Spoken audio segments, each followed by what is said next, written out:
Bonjour les petits loups, j'ai envie de vous faire une vidéo pour vous parler d'un livre. Donc c'est Cosmétique Maison, je me lance.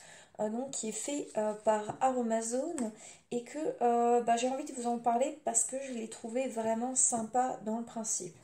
Je sais que beaucoup d'entre vous cherchent des livres de recettes, mais je trouve que les livres où il n'y a que les recettes, il n'y a pas cette notion de compréhension et aussi de personnalisation du cosmétique que j'ai essayé, que j'ai mis moi-même dans mon livre, de vous donner les clés.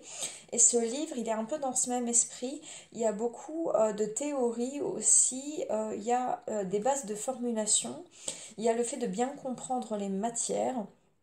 Mais il y a aussi des recettes. Donc je trouve que c'est vraiment un bon bouquin. Celui-là, il est à 11,90 et je voulais un peu vous montrer, par exemple, il y a des choses qui sont très bien faites. Donc il va parler de il va parler de ce qu'on appelle la galénique. La galénique, c'est quoi? C'est parler des différents types d'ingrédients. Donc c'est vous dire c'est quoi une huile végétale, c'est quoi un hydrolat, c'est quoi une huile essentielle. Mais je trouve qu'il est très bien fait parce que par exemple là, je suis sur la page des hydrolats et en fait on voit qu'ils ont fait un tableau et ça, c'est quel hydrolat pour quelle propriété. Donc c'est tout de suite très lisible. Et en fait, ils ont fait ça pour les huiles végétales, ils ont fait ça pour les huiles essentielles. Et du coup, c'est tout de suite, là on voit pour les huiles végétales, hein, on a tout de suite par problématique, par type de peau, par type de cheveux, qu'est-ce qu'on doit utiliser. On retrouve vraiment les présentations Aromazone qui sont très bien faites. Parce que par exemple, là, j'ai pour les actifs, j'ai à chaque fois les quantités et est-ce que se mélange à l'eau ou à l'huile. Donc ça, c'est des choses qui sont vraiment importantes. Maintenant, d'un point de vue... alors ça, j'ai trouvé ça génial.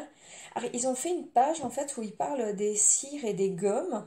Et ils ont fait des petites flèches comme ça pour dire celles qui sont par exemple de la plus hydratante, de la moins hydratante à la plus hydratante, de la plus épaisse à la moins épaisse. Et je trouve que ça, c'est vraiment super pour se lancer en fait dans les différentes textures. On a des pages de calcul. Alors ça, c'est super. Il nous donne les densités de huile, eau, alcool. Il vous explique en fait comment faire un produit en croix, comment faire une conversion du coup de millilitres en gouttes. Et du coup, ça, c'est vraiment sympa. Et après, on rentre dans ce qui est l'aspect formulation. Et par exemple, là, ils vous disent, une lotion, c'est quoi? C'est un hydrolat, c'est un conservateur, c'est si on veut une fragrance. Et ils vous donnent des notions de quantité. Ce qui fait que vous allez vraiment pouvoir personnaliser. Et sinon, on a des recettes.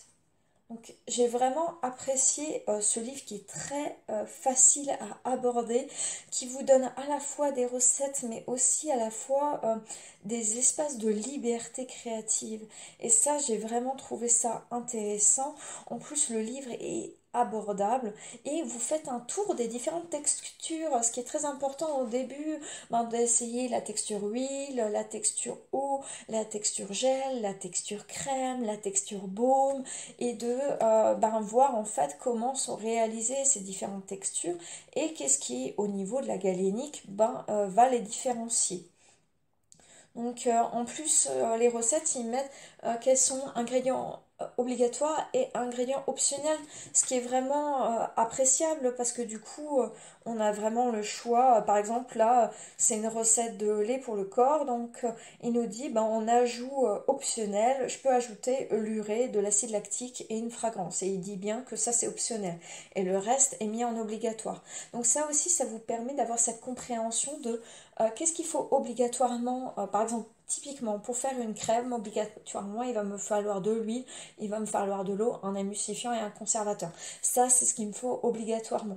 Mais je peux, si je veux, ajouter des actifs, je peux, si je veux, mettre une couleur, je peux, si je veux, mettre du matériel gommant, etc. Et voilà, je trouve que c'est vraiment un bon livre. Je le conseille pour les débutants. Parce que vraiment, pour non seulement faire des recettes et se rassurer, mais aussi pour comprendre ce qu'on fait. Et ça, je pense que c'est le plus important. Ça rejoint un peu le concept qu'il y a moi-même dans mon livre, que je vous invite à découvrir aussi, hein. Mon livre s'appelle Tambouille sans embrouille. Il est dans la barre de description si jamais. Et c'est avec des planches de BD pour vous expliquer. Donc c'est encore un autre concept. Mais Il rejoint ce livre en fait vraiment sur l'idée de vous apporter une culture générale qui vous permet d'avoir une compréhension de ce que vous faites et après de personnaliser et du coup d'avoir des produits plus efficaces, bien entendu. Voilà les petits loups, c'est tout pour aujourd'hui. J'espère que ça vous a plu. Je vous fais plein de gros schmutz parce que je suis alsacienne, ça fait des schmutz. Et je vous fais